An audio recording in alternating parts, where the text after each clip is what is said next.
Hello and welcome to Vantage This Week, a show where we recap the biggest stories of the week gone by. In Russia, Vladimir Putin is turning up the heat. Moscow has tested back-to-back nuclear weapons. This includes a submarine that can fire a nuclear torpedo and a missile nicknamed Skyfall. Putin says it's about strength. Washington calls it provocation. Is the nuclear race back on? We'll discuss that. In the US, Zohran Mamdani made history. He became New York City's first Muslim mayor. His win has triggered both celebrations and controversy. We break down why this local race is making global headlines. In Mexico, the president herself became the news. Claudia Sheinbaum was sexually assaulted in public. Her response has turned into a moment of reckoning for women's safety worldwide. And finally, in India, history was made on the cricket field. The women's team lifted the World Cup for the first time. All this and more lined up. Let's get started.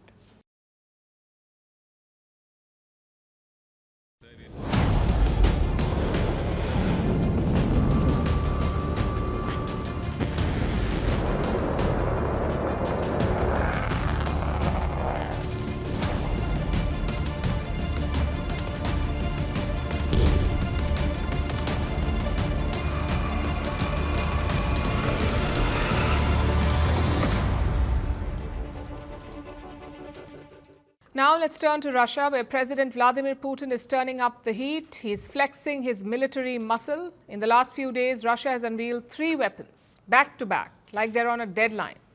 First, Russia tested a cruise missile. It was powered by a nuclear reactor and designed to loiter in the air for days. The second test was an underwater weapon.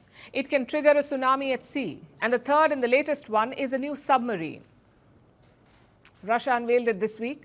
Reports say the submarine is capable of launching a nuclear torpedo. And you know what these tests have in common? Each of these systems is nuclear capable.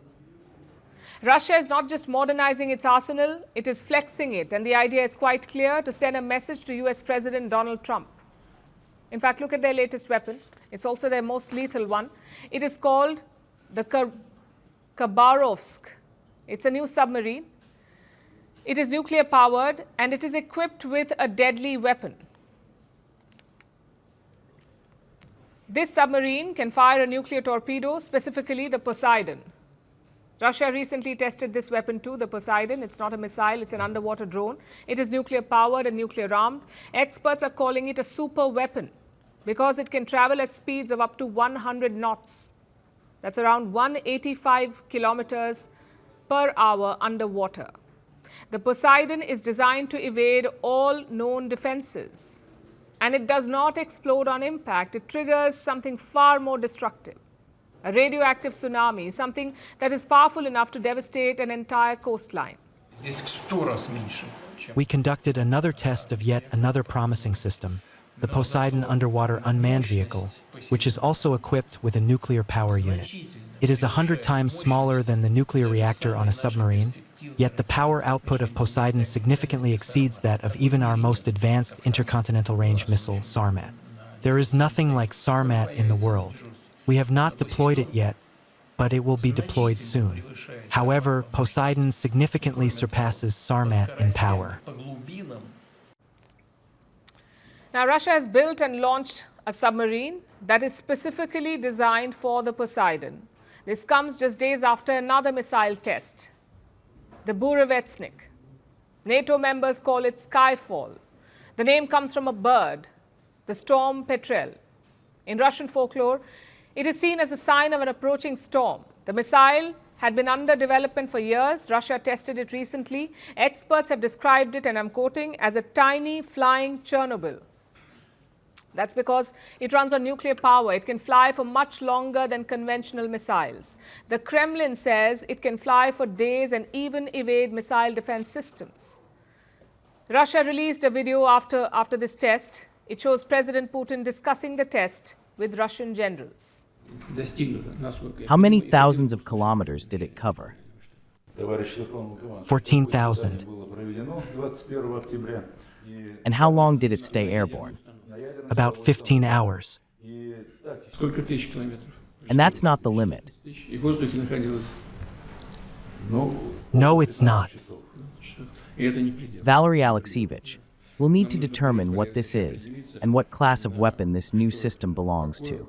We need to determine its possible uses and begin preparing the infrastructure for deploying this weapon within our armed forces. Roger that.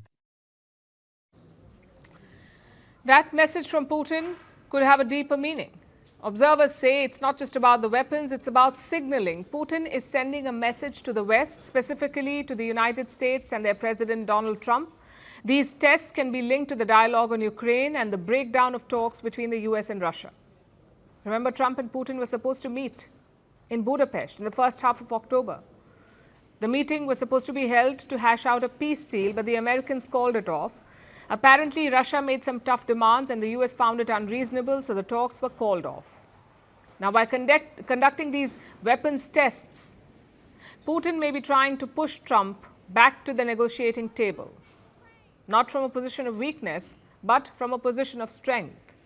Russia is reminding the world that it is a nuclear power and it wants its demands to be taken seriously, not just on Ukraine, but on other issues as well. Hence the back-to-back tests. So far, this plan has not worked. The US has responded sharply to Russia's tests. Trump has made a shocking move. He has ordered his Department of War to start nuclear testing of its own. Trump says other countries are testing nukes, so the US should do the same on a quote-unquote equal basis. Are you talking about literally resuming underground nuclear detonation tests? You'll find out very soon, but we're going to do some testing, yeah. Other countries do it. If they're going to do it, we're going to do it. Okay, you can't clarify whether you'll resume. I'm not going to say yet. I mean, I know exactly what we're doing, where we're doing it, but other countries are doing it, and if other countries do it, we do it. For over 25 years now, no nuclear power has detonated a bomb. No country has tested nuclear bombs except for North Korea. But this could change. With Russia ramping up its arsenal and the US preparing to follow suit, these two countries have the world's biggest nuclear stockpiles. A nuclear race between them only means more bad news. There's a lot of unease in Europe, a lot of fears about a silent, mysterious threat.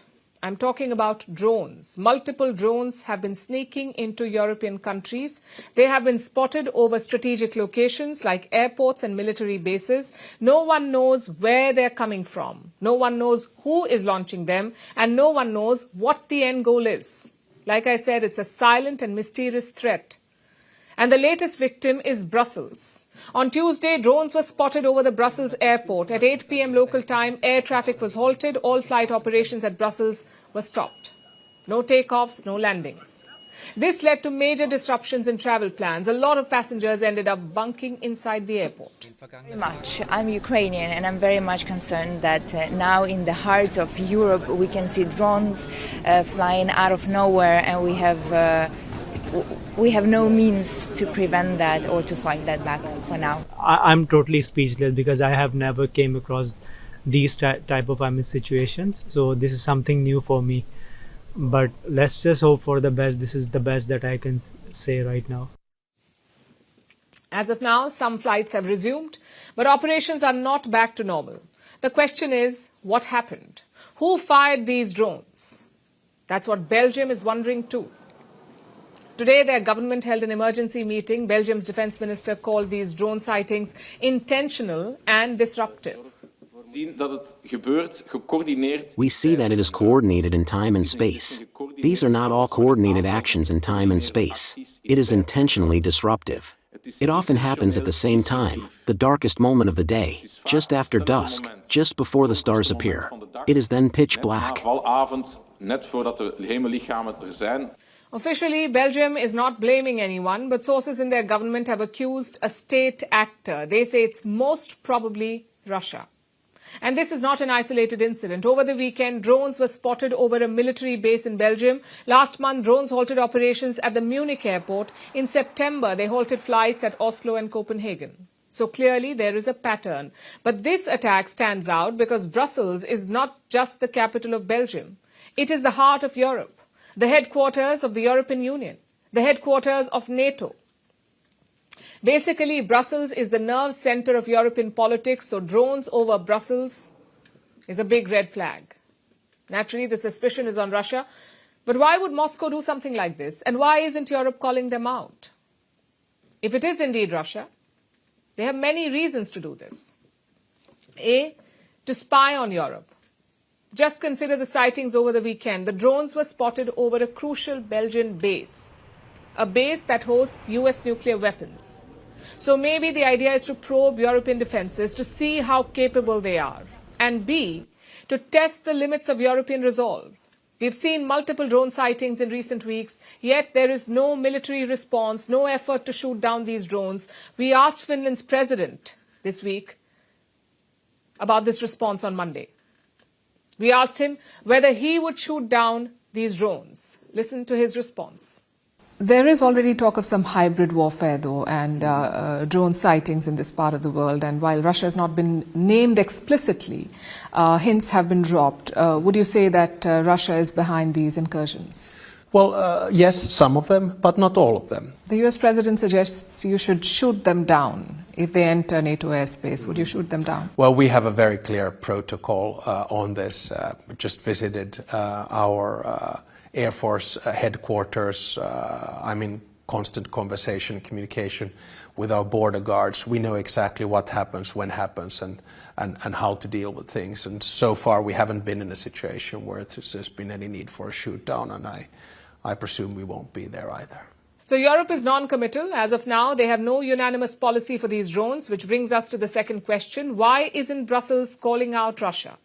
It could be because of the lack of evidence. Maybe there is no proof tying Russia to these drones, or maybe it's not Russia at all. Just think back to 2022. A crucial gas pipeline was blown up in Europe, the Nord Stream pipeline. It was blown up. Europe was quick to blame Russia for this attack. They accused Moscow of weaponizing energy. But guess what? It was not Russia that carried out that attack. It was a Ukrainian hit team. Reports say the operation was approved by Ukraine's President Zelensky himself, and the logic is quite simple. Ukraine wants more European support. They want Europe to feel like they're under Russian attack. So could these drones be a similar ploy? The fact is we can't be sure. But keep an eye on Europe's response. Yes, they don't want to spread panic among the people, but how long can they ignore this threat? Eventually, Brussels will have to take a call. Will it display weakness by allowing these drones to fly, or will it shoot them down? We'll be tracking things closely.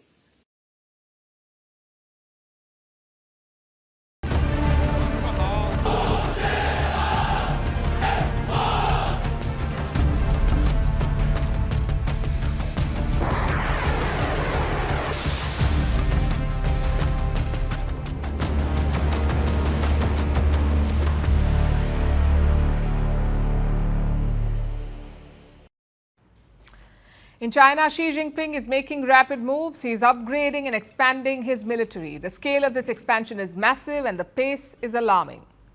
This exercise is being done across the board, on land, at sea and in the air. Let's start with land. New satellite images have emerged. They show missile production on a large scale. There are dozens of factories, research hubs and test sites. All kinds of facilities are being expanded. More than 60% of all missile-related facilities in China have become bigger. Over 2 million square meters of new floor space has been added. We are talking about an area that can house hundreds of football fields. Only here they are building weapons. Farmland and villages have been cleared. They have been replaced by new towers, bunkers and testing grounds. The satellite pictures are telling. If you look closely, in some of them you can even see missile parts. Experts say this is not a routine expansion. It's the kind of scale-up that could change the military balance in Asia. In fact, they've given a name to it. They say China is building, and I'm quoting, an anti-access denial bubble. But what is the goal? The goal is to keep the US and its allies out of striking distance. You could say this is all about Taiwan. If China attacks Taiwan and America enters the conflict, then these missiles will be China's first line of defense. They could be used to hit all kinds of targets, ports, air bases, supply hubs, which is why China is producing more of them. And leading this effort is the PLA rocket force. The PLA is the People's Liberation Army, the Chinese army. They have a rocket force. It is the military branch which controls China's nukes and ballistic missiles. Xi Jinping calls it the core of strategic deterrence. And he is adding muscle to it by stockpiling more missiles. although it's not clear how effective these missiles are. Remember, not too long ago, this same missile force was hit by a scandal. We told you about it on the show. They found water instead of fuel inside some of these missiles. And it was extremely embarrassing for Beijing. It triggered a massive military purge. President Xi removed the generals who were leading the rocket force. But now he has put the same force at the center of his defense upgrades. And this is just one part of the story. The military expansion is also happening at sea. This week, Beijing unveiled its most advanced warship ever. It's called the Fujian aircraft carrier. It officially entered service 2 days ago. Xi Jinping presided over the ceremony himself. He walked the deck, he greeted the officers, and he called them heroes of the nation. The Fujian represents a huge leap for China's navy. The carrier is equipped with an electromagnetic catapult system. What does that mean? Well, it's the kind of technology that lets aircraft launch faster, carry heavier weapons, and return safely with less strain. The Americans use the same tech on their warships, and now the Chinese have it too. The Fujian can launch more aircraft in less time with greater range and precision. Plus, it's a massive warship. The Fujian nearly matches American carriers in size, and with its induction, China has 3 active carriers now. Reports say it's already working on the 4th one, possibly a nuclear-powered warship. The idea is to project power deep into the Western Pacific. These warships can serve as the backbone of China's naval strategy. They can sail with submarines and destroyers and constitute full carrier strike groups. Such groups can patrol far from Chinese shores. From the South China Sea to the Indian Ocean, they can be deployed anywhere. So these two developments, the surge in missile production and a new massive warship, when you put them together, what do you see? You see that China is no longer preparing just for a limited war. It is preparing to dominate the Indo-Pacific. The twin expansion shows a two-pronged strategy. China wants the capability to strike from land and to project power from sea. It wants to be able to surround and take Taiwan by force and deter the US and other powers in the wider Indo-Pacific. Washington is watching these developments closely. The Pentagon has issued an assessment. It says China's nuclear arsenal is expanding faster than other nations' arsenal. China is adding around 100 new warheads every year. This is the most aggressive military buildup since the Cold War.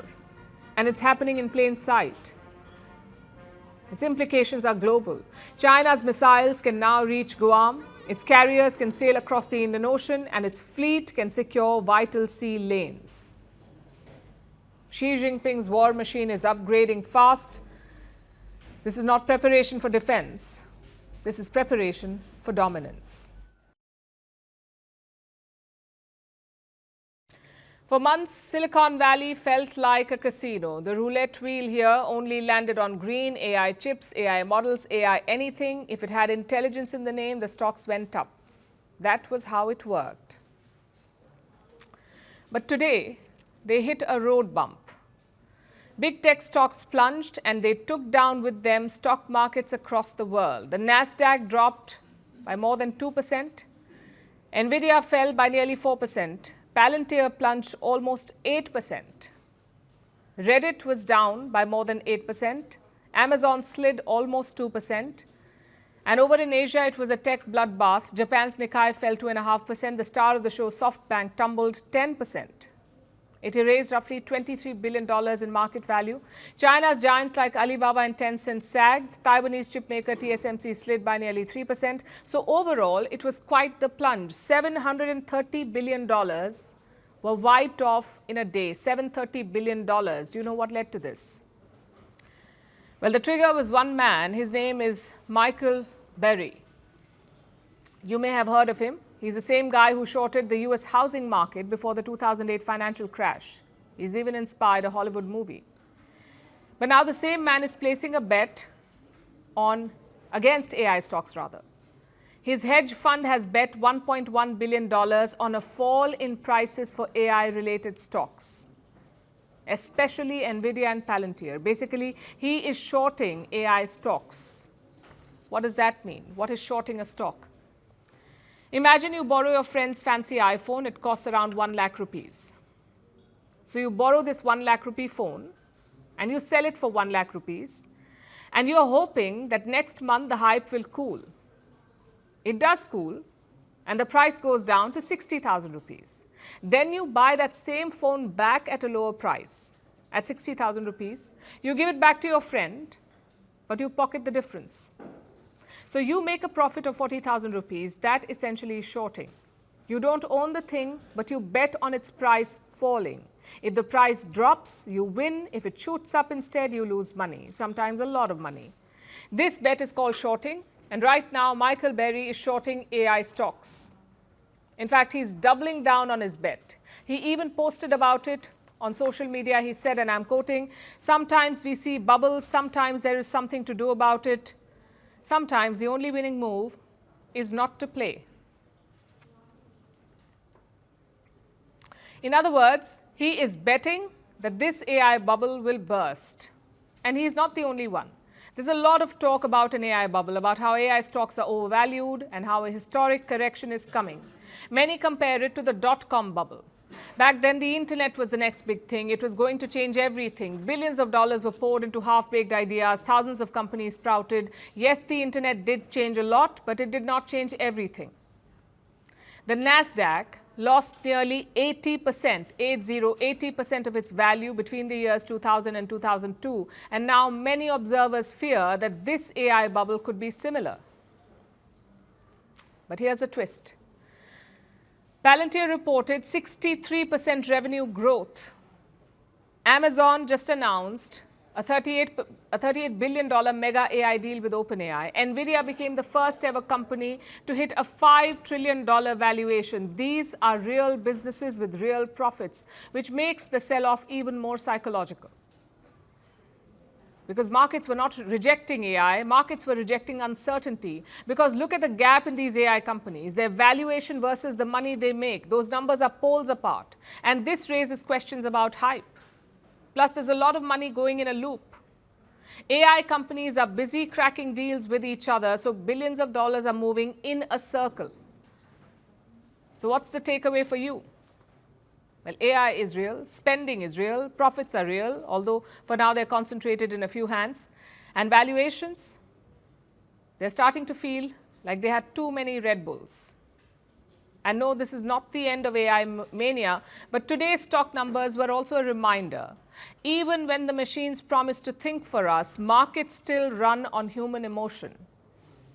So the AI revolution is still on, but the blind optimism may be running its course.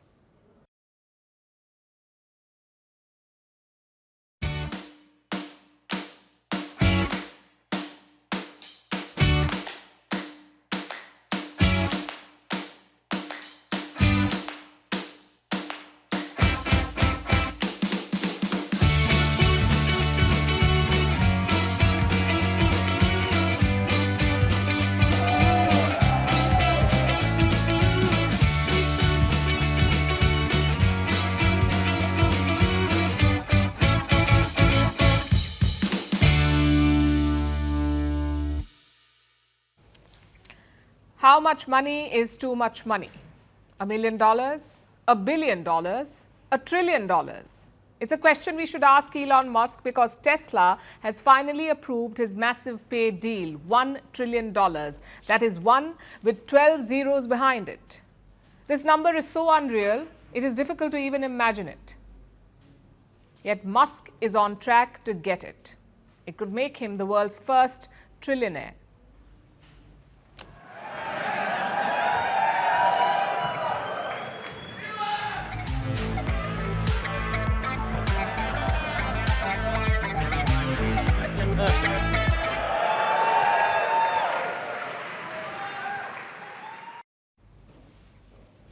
If we were him, we would be dancing too. Imagine having that much money, enough to buy countries as if they were sneakers. But why is Elon Musk getting a $1 trillion pay package? Well, Tesla has been building up to this for a while. The board believes that Musk is Tesla. He is the brand and the engine behind it. And to keep him plugged in, they needed something big, something extra. Clearly, that was the zeros behind one in a paycheck. But not everyone is clapping. $1 trillion pay package to one person, it does sound absurd. So Tesla put it to a vote, and guess what? 75% of the shareholders said yes, they are willing to pay the man. Sixth and finally, on the 2025 CEO Performance Award to our founder and CEO Elon Musk, with over 75% voting in favor, approved. And just like that, Musk is one step closer to becoming the world's first trillionaire. But there's a catch. He does not get that money yet. There's a very big target that he must meet first. And what's that target? Well, this is a performance-based stock package. It will be worth $1 trillion only and only if Elon Musk hits a series of huge targets over the next decade. These targets include 20 million Tesla cars on the road, 1 million robo-taxis operating, millions paying for full self-driving, tens of billions in profits, and Tesla as a company being worth $8.5 trillion. Currently, it is worth $1 trillion. He has to take it up to $8.5 trillion. If Musk hits all these targets, he gets hundreds of millions of Tesla shares, and they will be worth $1 trillion. So basically, no one's giving him $1 trillion check today. Even then, this is an insane amount of money to promise. Let's try to put this in perspective. $1 trillion. What could you buy with $1 trillion? 522 million iPhone 17 Pros, 7,150 tons of gold, every car sold in the United States this year, the entire Ivy League 5 times over, a fleet of thousands of private jets, multiple oil giants, every Formula One team and racetrack, NASA's whole budget for 40 years, a moon-based budget, enough solar farms to power half a continent, entire countries, or more realistically, enough influence to shape industries for decades. That's what you could buy with that kind of money. So is this $1 trillion promise good or bad? I guess the answer depends on who you ask. Supporters say Musk has delivered before, and this pay package is a big reward for big innovation. Tesla needs him for the AI and its robotics future. Critics say it is too much power in the hands of one man.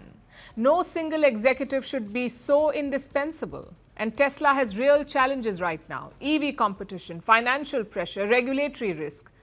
Now, you could say that both sides have a point. This is not a normal business decision. This is a bet on one person. It's a company betting the future on one man and a pay package bigger than economies of most countries. But after all the zeros, all the hype, all the votes, we are left with one final question. Can anyone truly be worth $1 trillion, no matter how brilliant or genius? Can they be worth that much money? Is that human achievement or a failure of our system? Because when wealth reaches this scale, it stops being personal success, it becomes structural power. And maybe that's the real story here. $1 trillion to one man is not just a milestone, it's a mirror. And what it reflects says more about our world than it does about Elon Musk. Every night on the show, we talk about geopolitics. We talk about wars. We talk about economies rising and falling. Those stories usually make our lead, but tonight the top story is different. And we believe it should be, because it begins with these pictures from Mexico. These are pictures of Claudia Sheinbaum, the first woman president of Mexico. The president was out in public. She was interacting with her supporters, even clicking selfies with the people. It's something she has long done. And then it happened. A drunk man forced himself towards her. At first, she did not notice. Then he leaned in. He tried to kiss her and even groped her. Her security finally intervened. They pulled him away. The man has since been arrested. The Mexican president says she will press charges. I experienced this episode of harassment. At that moment, I was talking to other people and didn't realize what was happening immediately. Juan Jose, who coordinates the entire support team, came over and moved him away. It was only after I saw the videos that I understood what had really happened because I was speaking with many people. Yes, I obviously felt this person's closeness. He was, I repeat, completely drunk. I don't know if he was also on drugs, but I decided to file a complaint because this is something I experienced as a woman, and it's something women in our country go through. Let's pause here for a second. This is the president of a country, a head of state, a woman who has shattered political glass ceilings. Yet, she was sexually assaulted in public, in broad daylight, surrounded by cameras, with her security and supporters around. She can be the leader of her country, but a man still thought her body was public property. And kudos to President Sheinbaum. She was remarkably composed during this incident. She later said she did not realize the full extent of the violation. Not until she saw the video herself. But there's something else that she said too. And it deserves our attention. Listen to this. And my reflection is, if I don't file a complaint, even though this is a crime, then what position does that leave all Mexican women in? If they do this to the president, then what will happen to all the young women in our country? So it has to. It's with the Attorney General's office in Mexico City because this is a local jurisdiction crime. I filed a complaint. It turns out this person later went on to harass other women right there on that same street. So this person is now under arrest. You heard that. She says if she did not file a complaint, where would it leave all other Mexican women? What example would it set to them? And it is such a stark line because in Mexico, 10 women are murdered every day. Thousands are groped or catcalled on streets. 7 out of 10 women will face sexual harassment in their lifetime. That's 70% of all women in Mexico. 70%. So President Claudia Sheinbaum is trying to lead by example to set a precedent. It's a good move. But it's a shame she had to do this in the first place. It shows you that a woman can win power, but safety, that still remains elusive. Look at these numbers from across the globe. 80% women experience psychological violence. That is harassment, sexist humiliation, and targeted abuse. 65% are subjected to sexual or sexist insults. 44% receive threats of death or sexual violence. Over a quarter have faced physical attacks. And women mayors, they are 3 times more likely to be attacked than their male counterparts. Power, it turns out, does not shield women. It only changes the headlines. And if that sounds dramatic, here's more for you. In 2021, a British woman named Sarah Everard never made it home from a friend's house. Her murderer was a police officer. In India, a rape is reported every 16 minutes, 1 in every 16 minutes. In France, more than 80% women, more than 80% women say they face sexual harassment in public spaces. In Japan, groping incidents are so common on trains that there is even a word for it. It's called chikan. The world over, 1 in 3 women aged 15 or above have experienced physical or sexual violence. Think about every third woman you know. Every hour, 5 women are killed by an intimate partner or family member. Each country has its own laws, its own campaigns, its own slogans. Me Too, Ni Una Menos, Reclaim the Night, whatever you call it. But the reality does not change. So tonight, let's call this what it is. It is a global failure. A failure of laws, of culture, of education, of leadership. A failure of all systems. Because when a president is not safe, what chance does a schoolgirl have? Or a working woman on a bus? Or a daughter walking home? We like to talk about women breaking glass ceilings.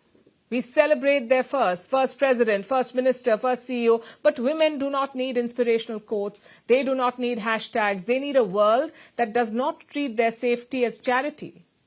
Because, and I repeat, if this can happen to a president in broad daylight, it can happen to anyone. This is no world for women yet, but it could be. if we stop treating stories like Sheinbaum's as shocking and start treating them as unacceptable.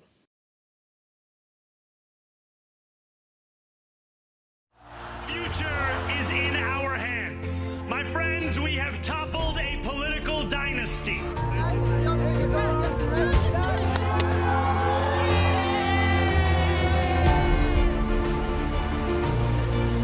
Thank you to the elected officials. Since I know you're watching, I have 4 words for you. Turn the volume up.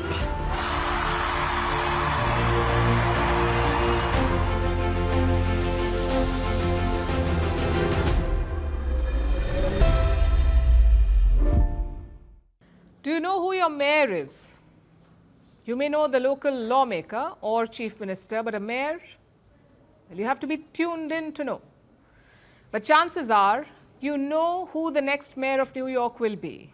You may not live in New York, you may not even live in America, yet you would have heard his name. Zohran Mamdani. People on Indian social media are debating his win. Foreign governments are reacting to it, which makes you wonder what's the fuss all about. Short answer, it's all about the character involved. Let's look at the result first. Mamdani secured 50.4% of the votes in New York. His main challenger was Andrew Cuomo. Cuomo won 41.6% of the votes, and the Republican candidate won 7%. After the victory, Mamdani addressed his supporters. He declared a new era for New York. Plus, he had a message for US President Donald Trump. Tonight, against all odds, we have grasped it. The future is in our hands. My friends, we have toppled a political dynasty. New York, tonight you have delivered a mandate for change. A mandate for a new kind of politics. A mandate for a city we can afford. And a mandate for a government that delivers exactly that. Standing before you, I think of the words of Jawaharlal Nehru. A moment comes but rarely in history when we step out from the old to the new, when an age ends and when the soul of a nation long suppressed finds utterance. Tonight we have stepped out from the old into the new. If anyone can show a nation betrayed by Donald Trump how to defeat him, it is the city that gave rise to him.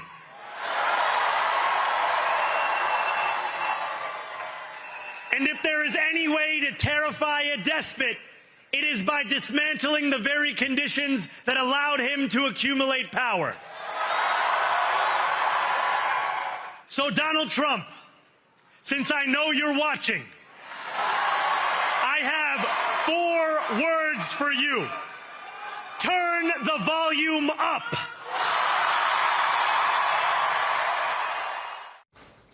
Mamdani's supporters were quick to celebrate. Watch parties turned into actual parties. Take a look.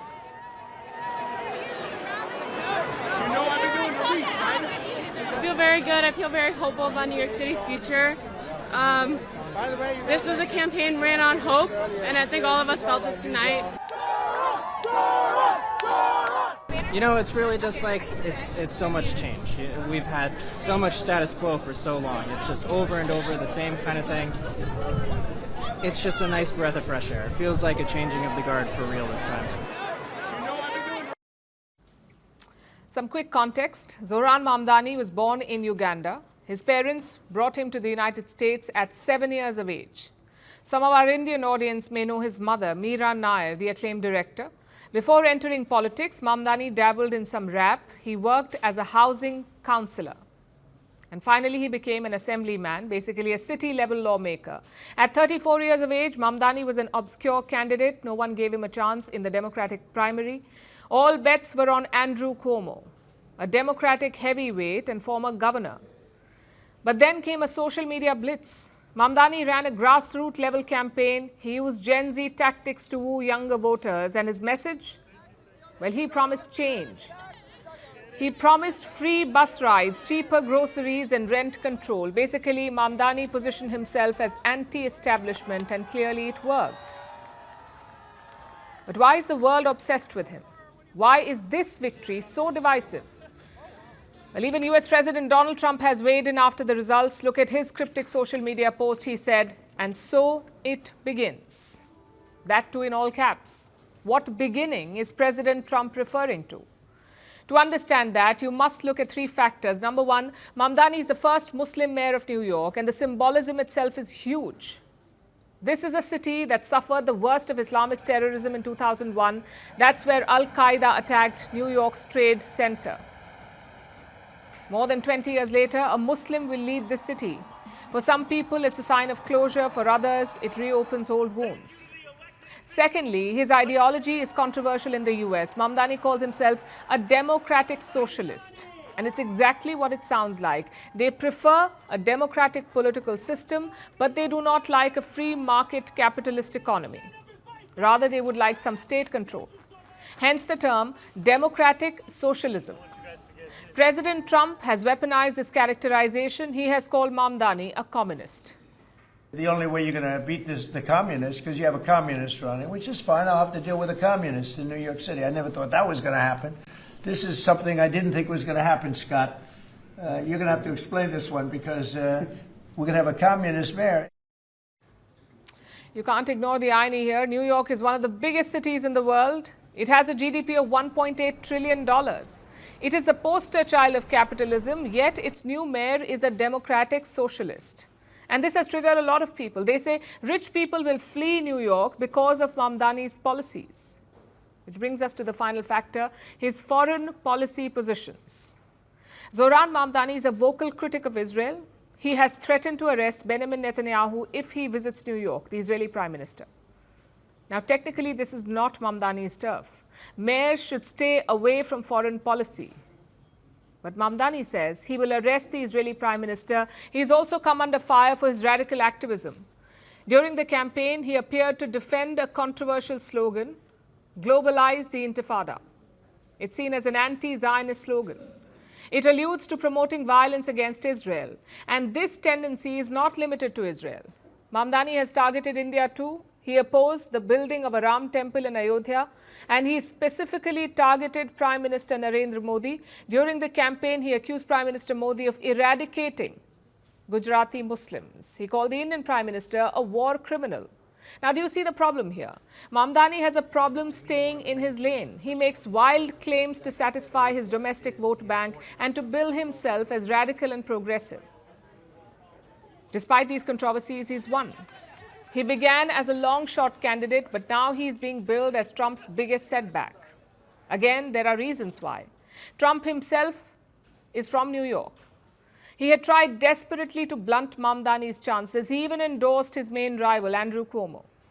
But it made no difference. Also, Mamdani was not the only winner yesterday. A number of elections were held across America yesterday, some for mayor, some for governor. It was Trump's first test after his re-election, almost exactly after a year. And the result? The Democrats swept everything. And Mamdani became the face of that performance. Many feel he could be a template to emulate, young, leftist and well-spoken. But can Mamdani mount a bigger challenge? Well, he was not born in the United States, so the White House is off the table. But his strategy may not work everywhere. New York is overwhelmingly liberal. It is also home to a young, media-savvy population. If this was a centrist small town, would Mamdani have won? Chances are no. So while Mamdani's victory is a setback to Trump, let's not get carried away. He's still unproven, untested, and controversial. And let's also not get carried away on the other side. Yes, Zohran Mamdani is a Muslim, but he's also pro-LGBTQ and he's progressive, so no, New York is not going to implement the Sharia law. At this point, it's a question of delivering. Mamdani talked big on the campaign trail. Whether he can walk the talk is the big question. Our next story is special. Yesterday, at the stroke of midnight, India found new heroes. Not in politics, not in films, but on a cricket field.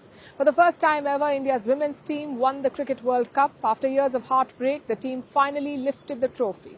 They beat South Africa by 52 runs and ended a 47-year-long wait. And they did it in front of a jubilant home crowd who cheered and cried as history was made. In a country where cricket is often considered a religion and the men have long held the limelight, the women have now claimed their own. Tonight we tell you how they conquered the world.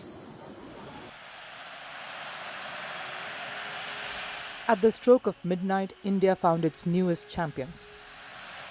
The sky above Navi Mumbai glowed with fireworks.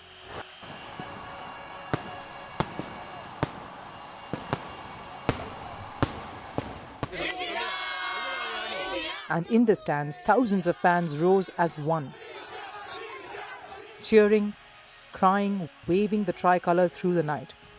After 47 years of waiting, India finally won the Women's Cricket World Cup.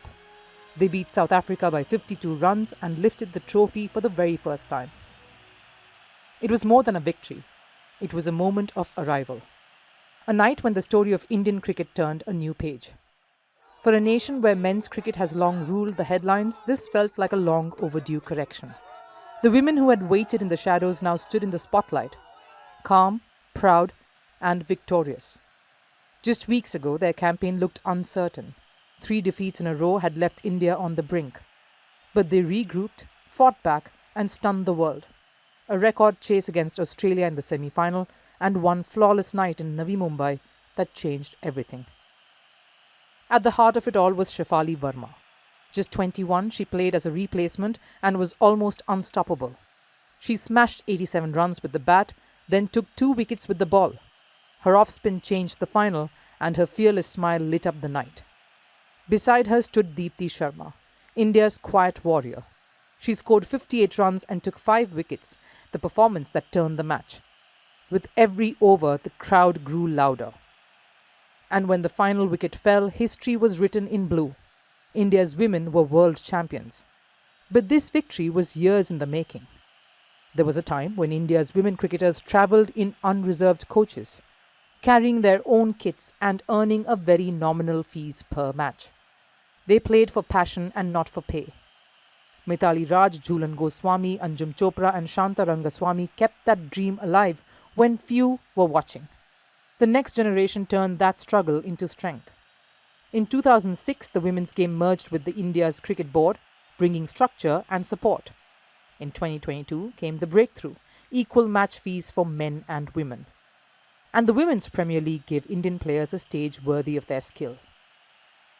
At this World Cup, the International Cricket Council raised the prize pool to a record $14 million, the highest in the tournament's history. India's share, more than $4 million, showed just how far the game had come. It was progress recognized at the highest level. Prime Minister Narendra Modi called the win historic. Former players, both men and women's teams, called it a defining moment. The Indian Cricket Board announced a reward of about $5.8 million for the players, coaches and support staff. It was recognition not just of a victory, but of a journey. Across the country, disbelief turned to pride. This win is not just about a trophy. It's about what it means: equality, respect and visibility. It's about every girl who dreams in blue. Captain Harmanpreet Kaur said it best, and I quote, "We wanted to break this barrier. This is not the end. It's just the beginning." And maybe that's what this midnight truly was, a story not of endings but of arrival. A story of India's women finally standing where they have worked so hard to belong.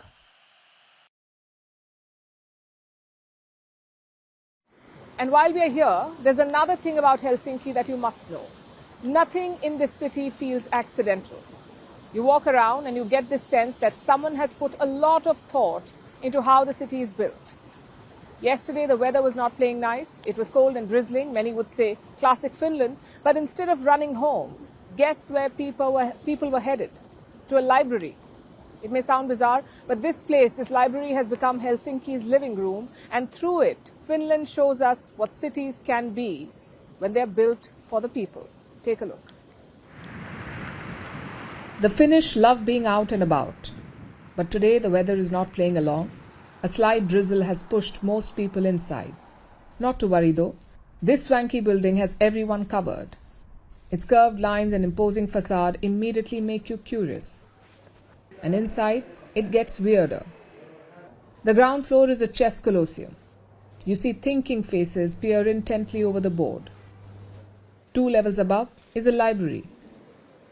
When you think library, you think dusty books, spiraling staircases, and barely alive librarians. Well, this is not one of those. The Oodi Central Library in Finland sums up the Finnish attitude to buildings and public spaces. Form follows function. Design is not about luxury, it's about democracy. Here you can read a book, you can rent a workspace, you can organize a family event, you can book a gaming day, you can host a DIY workshop. So this building spanning 3 floors is not just a library, it's a thriving community center. The Oodi Library opened to the public in 2018. It's been free ever since. And the vibe inside is quite different. Like any library, you see people poring over books, you see people with their laptops hard at work, and you also see people just lounging about, not reading or working, just chilling. Oodi's website sums it up best. The library is a place where all people are equal. Everyone is welcome to spend time here. This is not a slogan on paper. It's an ideology that drives Helsinki. The thought process dates back to the 20th century, and independent Finland was charting out its future. It was time to build or rebuild the cities. In Helsinki, that job fell to Alvar Aalto. He designed many of the iconic buildings in Helsinki. At the center of his design were humans. How can the structure serve the citizens? Can it make their lives easier? It's an approach that persists even today. Cities can either expand in a planned manner or they can sprawl. Helsinki is the former. This is a city designed to serve people, not cars. As you walk around, you see these trams crisscrossing the city.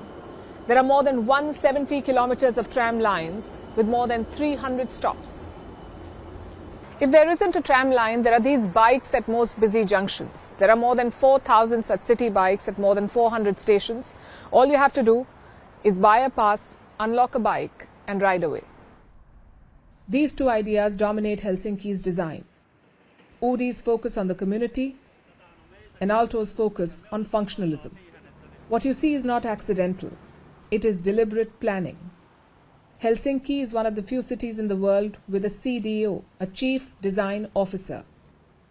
This officer is supported by Helsinki Lab, a team of designers who advise the city government. They do not look at construction as a problem. They look at it as a solution to congestion, to climate change, and to public transport. In 2012, Helsinki went one step ahead. It was designated as a World Design Capital, a tag that recognizes the city's planned expansion. Helsinki used that designation as a launchpad. They completed 580 projects that year. Some 290 Finnish and global organizations were roped in, and the legacy of that push can be seen here. Every lane, every tram line, every public square is designed with the user in mind. You can get to places faster on foot than in cars. It's a lesson for urban planners across the world. Designing is not just about beauty, it's about functionality. If you go by Hollywood blockbusters, the world ends in only 2 ways. Either aliens show up or a giant comet wipes us out. Well, a new discovery has just shaken up that second theory. It's about a comet called 3I Atlas. It is the 3rd interstellar object ever spotted by humans. It is currently hurtling through our solar system, and the internet, as always, is losing its mind. Some are convinced that it's on a collision course with the Earth. Others swear that it's an alien ship in disguise. Even Elon Musk has chimed in. He suggested it could wipe out an entire continent. So what's going on here? Is this comet a cosmic threat or just another space rock passing by? Our next report tells you. The internet has found a new apocalypse. A blurry blob on a NASA feed. A comet by the name of 3I Atlas, within hours, TikTok prophets were claiming Earth has 18 months left. Telegram groups confidently announced NASA was lying again. A rock from another star system had entered our solar neighborhood, only the third confirmed interstellar object ever seen. Scientists were excited. X was terrified. Reddit was taking bets, and TikTok was full of conspiracy theories. Why? Because you see, the moment someone says, mysterious object hurtling toward the sun, our brains perk up. Is it danger? Is it food? Is it aliens? Evolution wired us to obsess over the unknown, and comets, bless them, always deliver cinematic vibes. Dusty trails, glowing halos, long-distance danger. Decades ago, you heard about comets in newspapers. Today, anyone can declare that NASA is hiding something, and soon it turns into a conspiracy theory. And this time, there were a lot of them. Will this comet hit Earth? Is it full of aliens? Harvard astrophysicist Avi Loeb suggested there's a chance, very small but narratively delicious, that the object might not be entirely natural. Of course, Elon Musk chimed in. It's quite a name. Sounds almost mystical, like Third Eye. Nickel-heavy comets and asteroids aren't uncommon. That doesn't make them spaceships. If I ever came across solid evidence of aliens, Joe, I promise I'll announce it on your show, Musk said with a grin. And just to be absolutely clear, I'm never committing suicide ever. Strip away the hysteria, and this comet is genuinely fascinating. 3 I Atlas is not from our solar system. It's the ultimate cosmic tourist. Scientists say 3 I Atlas may be a relic from the early Milky Way, possibly 7 billion years old. That means predating our Sun and Earth by billions of years. If confirmed, it would be the oldest comet ever observed. The comet swings through once, never to return. It brightened faster than expected near the Sun, surprising astronomers, and it's wrapped in a ghostly halo of gas and dust. It gives empirical data from outside our system, letting scientists compare how different star systems might build comet-like objects. Its unexpected brightening and composition prompt fresh hypotheses, especially about how interstellar travel and prolonged exposure affect cometary bodies. So what is NASA saying? Will this comet actually hit the Earth, or does it carry aliens? Of course, the space agency has dismissed all such rumors. NASA says Comet 3I Atlas poses no threat to Earth and will remain far away. Its closest approach to our planet is about 1.8 astronomical units. That is roughly 270 million kilometers. In other words, it isn't dangerous. In internet terms, this is not the apocalypse you're looking for. Try again next comet season. Humanity has always looked up at the sky and seen two things: possibility and paranoia.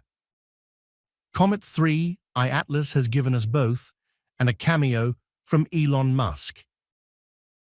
If the world ends someday, it probably won't be because of a comet. More likely, it will be because someone mistweeted nuclear launch codes. Until then, enjoy the view. Comets like this don't visit often.